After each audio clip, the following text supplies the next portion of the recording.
తెలంగాణ రాష్ట్రంలో local body ఎన్నికలు మొదలవుతున్న వేళ అధికార పార్టీకి అటు ప్రతిపక్ష పార్టీకి చెమటలు పడుతున్నాయని చెప్పకనే చెప్పుకోవచ్చు.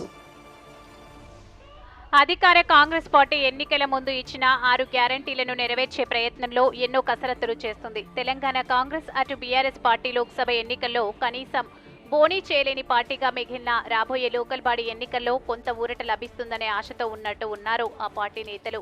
ఇక బీఆర్ఎస్ పార్టీ నుండి కాంగ్రెస్ పార్టీ తీర్థం పుచ్చుకున్న నాయకులకు మాత్రం ఈసారి తిప్పలే ఉన్నట్టు గుసగుసలు వినిపిస్తున్నాయి. సీఎం రేవంత్ రెడ్డి మాట్లాడుతూ కష్టాల్లో ఉన్నప్పుడు కాంగ్రెస్ పార్టీని కంటికి రెప్పలా కాపాడిన వారికే ముందు అవకాశం ఇవ్వాలని కేబినెట్ మంత్రులకు ఎమ్మెల్యేలకు వివరించిన సంగతి అందరికీ తెలిసిందే. కానీ ఎమ్మెల్యేలు హైకమాండ్ మాట మీద నిలబడరా అన్న విషయంపై కొంత ప్రజల్లో చర్చ మాత్రం జరుగుతుంది. ఇక భూపాల్పల్లిలో మాత్రం బీఆర్ఎస్ పార్టీ వీడి కాంగ్రెస్ పార్టీ తీర్థం పుచ్చుకున్న నాయకులకు మాత్రం చెమటలు పడుతున్నాయనే విషయం తెలిసిందే.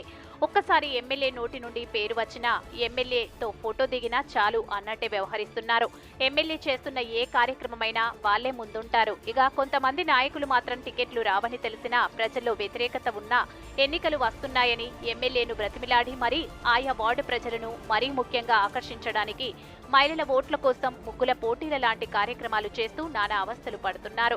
కష్టాల్లో ఉన్నప్పుడు కాంగ్రెస్ పార్టీ కండువా మోసిన వారికే ముందు అవకాశం ఇస్తానని ఎమ్మెల్యే హైకమాండ్ మాట తీసేసే అవకాశమే లేదని చెప్పుకొస్తున్నారు. ఎమ్మెల్యే గండ్రా టికెట్ మాకే వస్తుందని ఎన్నో హంగామాలు చేస్తున్న వారి ఆశలు అడియాశలవుతాయేమోనని మేధావులు చర్చించుకుంటున్నారు. ఇక ఎమ్మెల్యే దారి హైకమాండ్ మాట వైపా జంపింగ్ నాయకుల వైపా అనేది వేచి చూడాలి మరి.